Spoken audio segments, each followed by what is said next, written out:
You're watching TAG TV.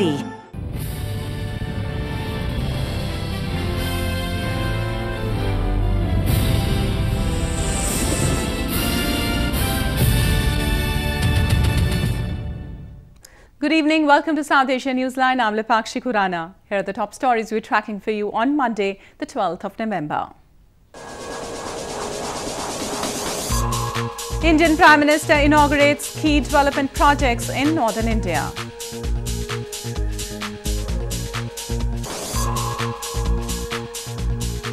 Suicide bomber kills at least 6 near police checkpoint in Afghan capital.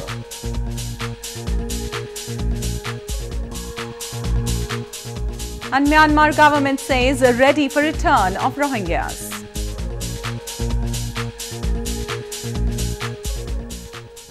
And now for all the details, Indian Prime Minister Narendra Modi inaugurated 2 important national highways and an inland waterways terminal on River Ganges in his constituency Varanasi on Monday. The projects are expected to provide employment opportunities and boost tourism and economic development in the area.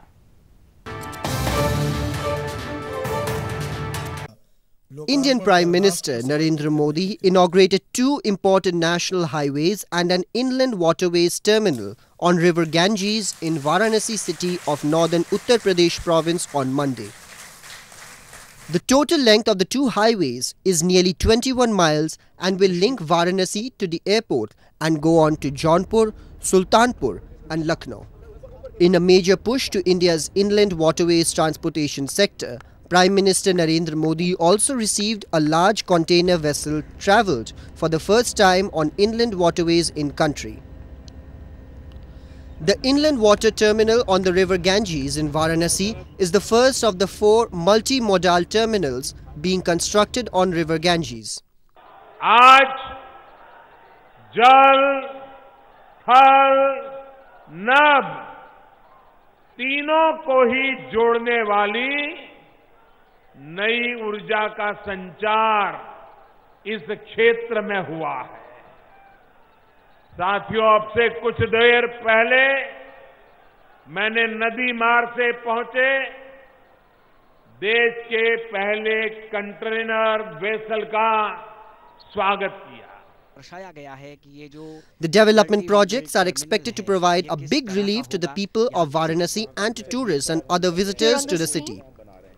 They will also provide employment opportunities, boost development of small and medium industries and give a boost to economic development in the areas.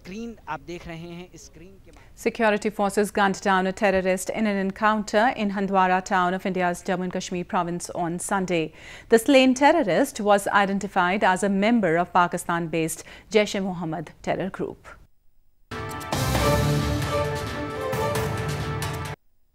A terrorist was gunned down by security forces in an encounter in Handwara town of India's northern Jammu and Kashmir province on Sunday. Officials said the encounter broke out after terrorists attacked a police post in Handwara. The police forces retaliated, during which 1 terrorist was killed. The slain terrorist was identified as Ishtiaq, a member of Pakistan-based Jaish-e-Mohammed terror group. Arms and ammunition were also recovered from his possession. करने के लिए इशारा किया रोकने के लिए, तो उसके अंदर से 2 बंदे निकल करके और साथ में ही वहाँ जो बाईपास पर दुकान थी उसके अंदर एंटर किए। उनकी हरकत थोड़ी सस्पिशियस लगी थी। उनको चैलेंज करने पर इमीडिएटली पिस्टल से हमारी पार्टी के ऊपर फायर आया और ग्रेनेड लॉक किया गया। जवाबी कार्रवाई में 1 मिलिटेंट मारा गया। This came a day after 2 terrorists belonging to Pakistan-based Hizbul Mujahideen terror group were killed in an encounter in Pulwama district of the province. India accuses Pakistan of arming and infiltrating terrorists across the border to mount attacks on Indian soil. Pakistan denies the allegations. In news from Afghanistan, at least 6 people were killed after a suicide bomber blew himself up in Afghan capital Kabul, the Interior Ministry said on Monday. 10 policemen and civilians, including women, were also injured in the blast. The attacker detonated his suicide vest close to a checkpoint near a school in central Kabul, which is in the same area as the Finance and Justice Ministries and close to the presidential palace. The attack came as hundreds of demonstrators gathered in the city to protest against the government's failure to prevent attacks by Taliban militants in Ghazni and Herat provinces. No militant group has yet claimed responsibility for the attack.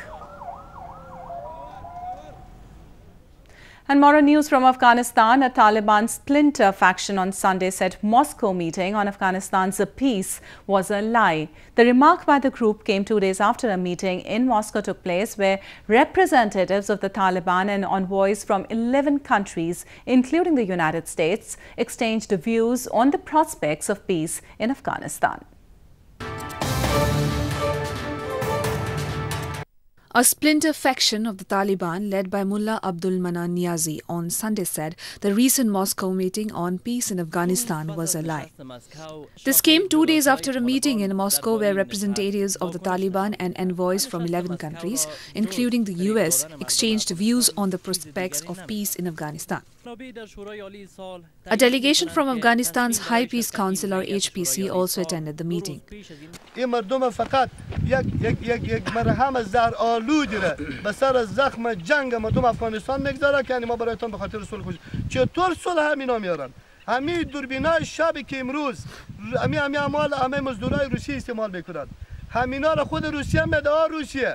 Meanwhile, Afghan President Ashraf Ghani met US Special Envoy Zalmay Khalilzad on Saturday and was briefed on the envoy's schedule over the next week, which will see him visit a number of countries in the region. Ghani thanked Khalilzad for the work he is doing to bring about peace and discussed issues around his second trip to the region. An annual robotics exhibition was recently organized in Afghan capital Kabul city, wherein the students hailing from a local robotic house displayed the robots developed by them. An annual robotics exhibition was recently organized in Afghan capital Kabul, in which students of a local robotic house displayed the robots developed by them. The exhibition under the theme Creation at a Glance was organized by Afghanistan Robotic House. The event aimed at providing a platform to the students to display their work and learn new advancements in the field of robotics science. در نمایشگاه امسال خوشبختانه دستاوردهای خوبی داشتیم، نمونه‌هایی از سازه‌های رباتیکی بچه‌ها و نمونه و فعالیت‌هایی از یوسیم است شاگرد. ماشین حساب تیزتر میتونیم حل کنیم و یک محاسبه ذهنی است که ذهن میتونه بالا ببره. During the exhibition, the students worked on models to help solve brain games.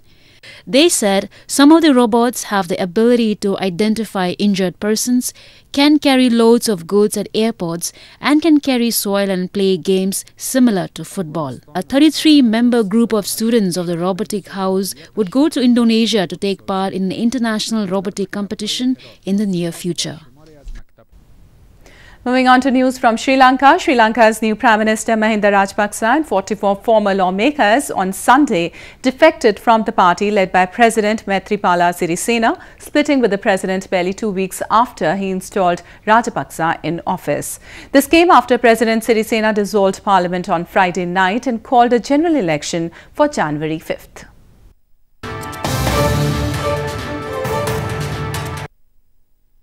Sri Lanka's new Prime Minister Mahinda Rajapaksa and 44 former lawmakers have defected from the party led by President Maithripala Sirisena, splitting with the president barely 2 weeks after he installed Rajapaksa in office.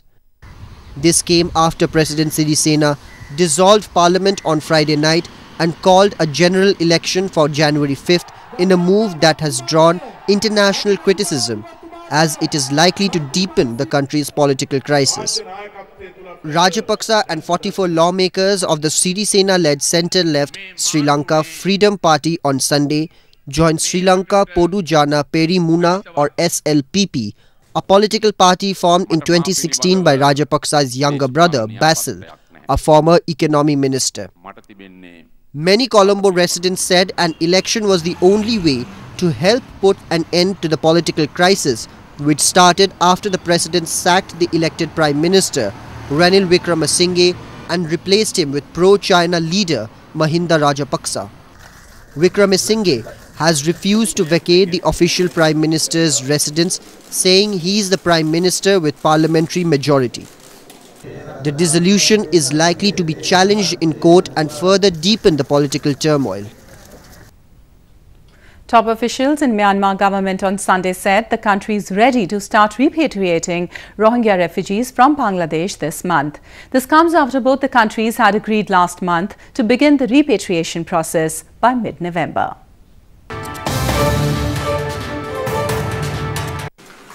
Myanmar government officials on Sunday said the country is ready to start repatriating Rohingya refugees from Bangladesh this month. Myanmar's Vice Minister of Home Affairs, Major General Aung Thu, said local security forces were prepared to verify the people coming back to Rakhine province and would take action against those with likelihood of terrorist connections. This comes after Bangladesh and Myanmar had agreed last month to begin repatriation of Rohingyas to Myanmar by mid-November. Mid-November ဆို15ရက်နေ့ပေါ့တိုးတော့လေအဲ့ဒီ15ရက်နေ့မှာဖြစ်မယ်ဆိုတာကတော့ဒီတစ်ဖက်နိုင်ငံရဲ့တုံ့ပြန်မှုပုံမှာမူတည်တယ်ကျွန်တော်တို့ဘက်ကတော့ဘာပဲဖြစ်ဖြစ်အစင်းင်းဖြစ်ရမယ်တကယ်လဲလှုပ်ထားပါတယ်ခင်ဗျာဒီမှာတကယ်လို့ဒီထဲမှာအကျမ်းပတ်သမားပါလာမယ်ဆိုလဲကျွန်တော်တို့အကျမ်းပတ်သမားစီစစ်ဖို့တွေကိုကျွန်တော်တို့သက်ဆိုင်ရာသတင်းတပ်ဖွဲ့မှုခင်းတပ်ဖွဲ့နဲ့ရခိုင်ပြည်နယ်ရဲတပ်ဖွဲ့တွေနဲ့ကျွန်တော်တို့တာဝန်ချထားပြီးဖြစ်ပါတယ်ဒါတွေကကျွန်တော်တို့ရောက်လာရင်လည်းကျွန်တော်တို့အရေးယူသွားမယ်အနေထားဖြစ်ပါတယ် More than 700,000 Rohingya refugees crossed into Bangladesh from western Myanmar after Rohingya insurgent attacks on Myanmar security forces in August 2017 triggered a sweeping military response. The United Nations Refugee Agency has already said that conditions in Rakhine province were not yet conducive for their return and urged Bangladesh to drop plans to repatriate Rohingya refugees as they would face a higher risk of persecution. A famous snake boat race attracted thousands of tourists to India's southern Kerala province over the past weekend. The annual boat race, which is conducted in August, had been postponed this year due to the deadly floods in the province. Thumping paddles, rhythmic movements and a lot of adrenaline rush marked the famous snake boat race in the backwaters of India's southern Kerala province on Sunday. The 66 Nehru Trophy boat race, popularly known as Vallam Kali or boat game, began on Saturday and attracted large crowds, including local residents as well as tourists from across the globe. As many as 81 paddled war canoes took part in the race, which was postponed in August due to devastating floods in the region. We've always wanted to see the boat race and we got a chance to see it because it got postponed from August, and I have not seen such an atmosphere anywhere around, and this is so exciting. I'm here with my family and we are all excited. Oh, it was fantastic. It's really good. I didn't actually know it was taking place until I arrived yesterday, so I'm so grateful to be here and to experience it. It's totally amazing. I've never seen anything like it. The different kind of snake boat races date back to the 13th century when they were first commissioned as war boats. However, the Nehru Trophy race began from the year 1952. A traditional boat song in local Malayalam language, which is also centuries old, is also an integral part of the race and is performed by participants for its significance in the rituals. Well, that's the way it was in South Asia this evening. Before we conclude, the top stories once again. Indian Prime Minister inaugurates key development projects in northern India.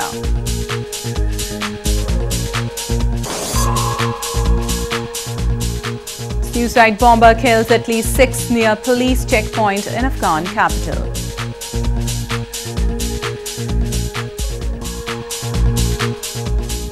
And Myanmar government says ready for return of Rohingyas.